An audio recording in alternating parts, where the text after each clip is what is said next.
Hello et bienvenue dans Mode d'emploi, le podcast incontournable des marques engagées.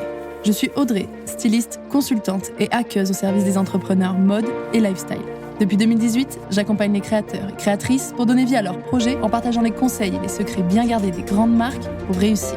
Dans ce podcast, nous allons pirater les techniques et méthodes de l'industrie pour les mettre entre les mains de marques indépendantes comme la vôtre. Alors que vous souhaitez créer votre marque en partant de zéro ou lui donner un coup de boost en vendant plus et mieux, vous êtes au bon endroit. Mes très chères créatrices, je suis ravie de vous retrouver pour un tout nouvel épisode de Mode d'emploi. J'espère que vous êtes en forme parce que là, je vous ai préparé un épisode de dingue. Si vous voulez créer votre marque, c'est un épisode qui va clairement vous mettre le pied à l'étrier et vous permettre d'y voir bien plus clair. Puisque aujourd'hui, on va parler du budget pour créer sa marque. Quel est le budget à prévoir, comment le définir et surtout comment le dépenser. C'est évidemment une question qui revient très souvent chez les porteuses de projets et c'est un sujet que j'ai déjà abordé un grand nombre de fois sur mon blog, sur Instagram, etc. Mais cette fois, je vais vous en parler en direct dans ce podcast, comme si nous étions en coaching, vous et moi. Donc j'ai décidé de vous proposer une méthode en 4 étapes pour vous guider dans la définition de votre budget de départ et dans sa répartition. Prenez un ordinateur, sortez votre plus beau cahier, votre plus beau stylo, peu importe, mais il va falloir prendre des notes, faire quelques calculs, quelques schémas, dessins, comme vous le souhaitez, pour comprendre et assimiler la méthode. On est parti pour les 4 étapes. L'étape 1, ça va être de définir l'ampleur de votre projet, l'ambition de votre projet. Et là, c'est pas positif ou négatif quand je dis ambition, c'est vraiment juste on parle d'ampleur et d'ambition. L'idée, ça va être de savoir, selon votre projet, quels vont être vos besoins en termes de finances, mais aussi en termes de compétences humaines et de temps. Parce que forcément, moins vous aurez de temps à consacrer à votre projet, plus vous allez devoir déléguer des choses. Et donc, plus vous allez avoir besoin de finances, puisque pour déléguer, il faut de l'argent. Moins vous aurez de compétences dans ce domaine ou dans un des domaines de la création de marque, plus il faudra vous former, apprendre, et donc plus il vous faudra du temps aussi. Ou alors, plus il vous faudra déléguer une nouvelle fois, et donc là, c'est de l'argent qu'il vous faudra. Et moins vous aurez d'argent, plus il vous faudra le temps de faire les choses vous-même, de vous former, d'apprendre. Et donc là, c'est clairement un équilibre à trouver entre le temps, l'argent et les compétences. Maintenant, je vais vous proposer 3 scénarios différents pour définir justement cette ambition, cette ampleur dans votre projet de création de marque qui vont vous permettre de vous situer dans un de ces 3 scénarios. Le premier, c'est la petite marque qui débute tranquillement. Votre idée dans cette catégorie, ça va être d'entreprendre seul, d'entreprendre tranquillement, sans trop de risques, sans trop de pression. Vous voulez ou vous pouvez faire pas mal de choses vous-même. Par exemple, la couture, les protos, le patronage, le graphisme, vous pouvez créer votre logo vous-même parce que vous savez le faire, ou votre site internet parce que vous vous êtes formé, parce que vous savez le faire. Vous avez, peut-être un revenu extérieur, par exemple un travail à mi-temps ou à plein temps à côté, un contrat, le chômage, quelque chose qui vous permet en tout cas de prendre le temps de faire décoller votre marque et de faire ça vraiment en side project. En gros, vous n'avez pas un budget qui est hyper élevé. Vous voulez pas prendre trop de risques parce que vous voulez pas perdre tout votre budget là-dedans non plus. Enfin, vous voulez pas, tout miser pour qu'il se passe rien derrière. Donc vous commencez par tester l'idée en investissant entre 5 et 10 000 euros. Voilà, ça c'est le premier scénario, entre 5 et 10 000 euros. C'est la petite marque qui débute tranquillement avec tout ce que je vous ai dit. Vous devez être prête à faire pas mal de choses vous-même, vous devez être prête à vous former et vous devez avoir du temps, pas de pression et pas de grosse prise de risque. Le second scénario, c'est le nouveau projet qu'on doit faire décoller. C'est-à-dire que le projet, c'est de créer une marque pour en vivre à moyen ou long terme. Mais l'idée, c'est pas de tester ça, c'est pas de faire ça forcément que en side project. C'est quand même, vous avez ce projet-là, à un moment donné, de vous sortir un salaire à moyen terme. C'est souvent le cas, par exemple, des porteuses de projets qui sont en reconversion ou qui sont en plein licenciement économique ou qui ont une opportunité pour se lancer. Et donc, elles ont parfois du temps pour développer ce projet-là. Elles ont parfois aussi des finances puisque, par exemple, dans le cas d'un licenciement, elles vont peut-être avoir des indemnités.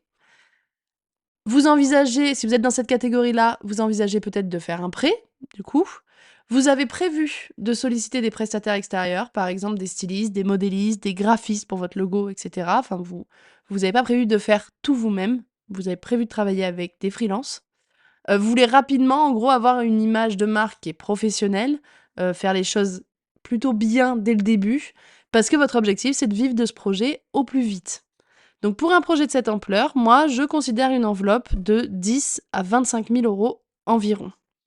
Et enfin, le dernier scénario, c'est celui où vous avez déjà des connaissances solides, soit dans le milieu de la mode, soit dans le milieu de l'entrepreneuriat en général. Et vous lancez votre marque pour en vivre très rapidement. C'est-à-dire que c'est vraiment un projet là où vous devez en vivre dès le lancement. Vous avez du budget que vous voulez investir. Vous prévoyez peut-être de faire un emprunt ou une levée de fonds pour pouvoir embaucher à court ou moyen terme et peut-être avoir vos propres, locaux, pareil, à moyen terme. En gros, vous êtes à plein temps sur ce projet, vous allez être entouré par des professionnels, par plusieurs professionnels experts, ça vous le savez, vous en êtes sûr. En gros, l'idée là, c'est pas forcément d'essayer, de seulement essayer, mais c'est clairement d'y arriver. Il y a un enjeu, il y a une prise de risque, il y a un enjeu qui est fort. Pour ça, je vous conseille au moins 50 000 € et plus si vous avez bien sûr, jusqu'à l'infini finalement, mais au moins 50 000 € pour ce type de projet et ce type de situation. L'étape numéro 2, ça va être de définir l'enveloppe de départ et où trouver l'argent. Donc, en vous posant toutes les questions qu'on a vues précédemment, qu'est-ce que je veux créer comme type de marque? Où est-ce que je me situe dans ces scénarios, et cetera. Vous savez à peu près la fourchette déjà à prévoir et donc là, vous allez clairement mettre un chiffre définitif, enfin plus ou moins définitif, sur votre enveloppe, de départ, votre enveloppe à vous. Sachant que du coup, en dessous de 5 000 €, ce n'est pas possible de créer sa marque, en tout cas pas dans le textile, hem, ou sauf si vous savez vraiment faire beaucoup, beaucoup de choses vous-même, que vous avez énormément de temps devant vous et que vous voulez faire une petite, petite marque, ce sera peut-être faisable, mais sinon en dessous des 5 000, moi je vous conseille simplement de continuer ce que vous faites actuellement, de mettre de l'argent de côté, le temps d'obtenir cette enveloppe minimum de 5 000 € et puis de revenir à l'écoute de ce podcast à ce moment-là. Donc, on va remplir votre enveloppe de départ avec votre budget. Vous allez définir dans cette étape 2 les caisses finalement dans lesquelles vous allez aller vous servir. Donc vous pouvez autofinancer votre projet, c'est-à-dire aller prendre dans vos économies tout ce que vous avez mis de côté. Vous pouvez envisager un prêt. Vous dire: «Bah, voilà, moi j'envisage de faire un prêt de 5, 10, 15, 20 000 €», peu importe. Vous définissez cette somme et vous la mettez dans l'enveloppe. Vous pouvez choisir de faire un financement participatif. Alors là, je parle bien de Lovely Money et pas de prévente. C'est-à-dire que c'est pas, la même chose. Le financement participatif en Lovely Money, c'est vraiment vous dites: «Voilà, j'ai besoin de 5 000 € pour lancer, le début de mon projet, le démarrage» et vous demandez de l'argent à des proches, à votre cercle 1, 2, 3, et cetera. Mais donc ça, c'est un financement participatif, et vous pouvez vous dire: «Bah, je vais demander 3 000 € en financement participatif qui sera, donc financé pour la plupart par mes proches». Et ça, les 3 000 €, hop, vous les mettez dans l'enveloppe. Et enfin, vous pouvez aller regarder aussi dans toutes vos autres ressources. Est-ce que vous avez des aides? Est-ce que vous, pouvez faire un concours pour avoir une prime, de l'argent qui va vous aider, par exemple, à entreprendre, et cetera. Est-ce que vous allez avoir une prime, avec votre licenciement? J'en sais rien. Mais en tout cas, voilà, vous remplissez là aussi l'enveloppe avec cette somme si elle existe. Donc vous avez rempli votre somme, vous avez regardé dans vos économies, vous avez, regardé vos prêts, et cetera, tout ce que vous envisagez. Vous avez vidé les caisses de partout et maintenant vous avez tout l'argent dans votre enveloppe de départ. Moi, je vais prendre comme exemple 15 000 € en envisageant que, je vais avoir, j'ai 10 000 € de côté, je vais faire 5 000 € de financement participatif avant même le lancement de mon projet. Je vais demander donc de la Lovely Money. Je continue l'exemple, de ce podcast avec mes 15 000 € de départ. On passe donc à l'étape 3. Ça va être de définir les enveloppes principales de dépenses et de dispatcher l'enveloppe globale, donc mon enveloppe de 15 000. Donc on va définir les catégories principales de dépenses. Moi, celle que je propose toujours, ce sont 3 enveloppes. Il y a l'enveloppe collection et stock, c'est-à-dire que c'est l'argent qui est destiné à payer mon stock, à payer ce que je vais vendre, à payer ma marchandise. Et on va mettre aussi dans cette enveloppe le coût destiné à la création de cette collection, de ce stock, donc le coût lié au stylisme, au modélisme, au prototypage, et cetera. Tout ce qui est lié à la collection et à la marchandise que je vais vendre. Je recommande de mettre environ 40 à 50% du budget total. Surtout quand on démarre, c'est-à-dire qu'on peut avoir des coûts forts de modélisme, de développement de collection parce que c'est le début, on n'a rien fait encore, on n'a pas de patron, on n'a pas de dessin, on n'a rien du tout. Donc on peut mettre jusqu'à 50 environ du budget total.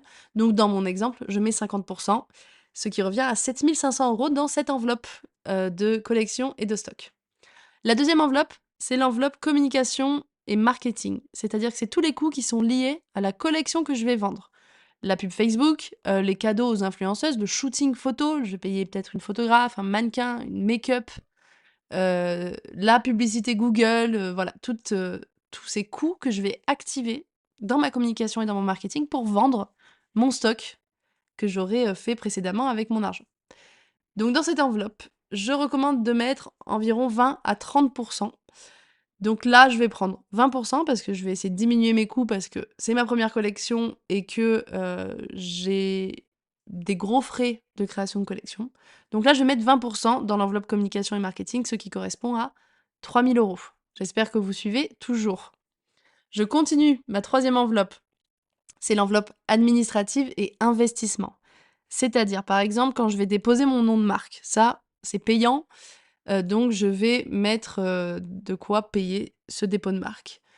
La création de mon site internet, c'est un investissement, c'est-à-dire que ça sert pas à vendre uniquement la collection là, que je vais produire avec mes 7 500 €, ça sert à, vendre toutes mes futures collections et tous mes futurs produits. Donc la création de mon site, c'est de l'investissement. Mon logo, si je fais créer mon logo par une graphiste, c'est de l'investissement. Toutes ces choses-là qui sont, vraiment un investissement que je dois amortir sur du long terme, je le mets dans l'enveloppe administrative et investissement. Pour cette enveloppe, je recommande du coup les 30 restants. Donc dans mon exemple, il me reste 4 500 € à glisser dans cette enveloppe et à amortir sur du long terme. Bien sûr, à l'avenir, dans les prochaines collections, je vais ajuster ce pourcentage. C'est-à-dire que dans les prochaines collections, je ne vais pas repayer mon site, je ne vais pas repayer mon logo, ni mon dépôt de marque. Donc l'enveloppe administrative et investissement, elle va diminuer. Peut-être que la remplir avec un montant un peu plus faible, mais qui va me servir comme fonds de roulement, qui va me servir pour, X ou Y, raison, mais il en faudra toujours, mais ce sera peut-être plus 30. Et ces pourcentages, ils sont aussi à adapter en fonction de votre projet. C'est-à-dire que, comme on a vu précédemment, si vous créez votre site, seul, vous-même, bah, du coup, vous aurez, moins d'investissement. Par exemple, si vous faites aussi votre logo, vous n'aurez pas à investir autant dans cette enveloppe. Donc ça va vous permettre de diminuer le pourcentage de l'enveloppe administrative et investissement. Et ça fonctionne pour les 3 enveloppes que je viens de citer précédemment. Donc adaptez en fonction de votre profil, de votre situation, de ce que vous pouvez faire toute seule, de ce que vous allez déléguer, et cetera. On passe à l'étape 4.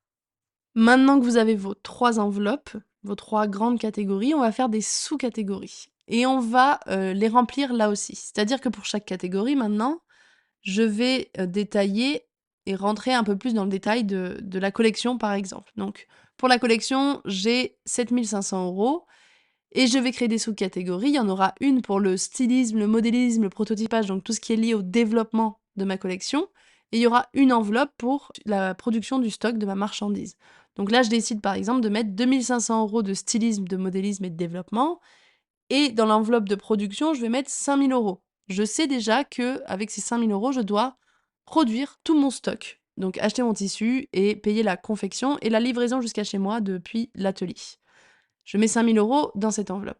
Et ça, je vais faire ça pour chaque catégorie. C'est-à-dire que pour l'enveloppe, communication et marketing, bah, je vais créer des sous-catégories, par exemple la publicité payante, les cadeaux et la partie, création du shooting photo.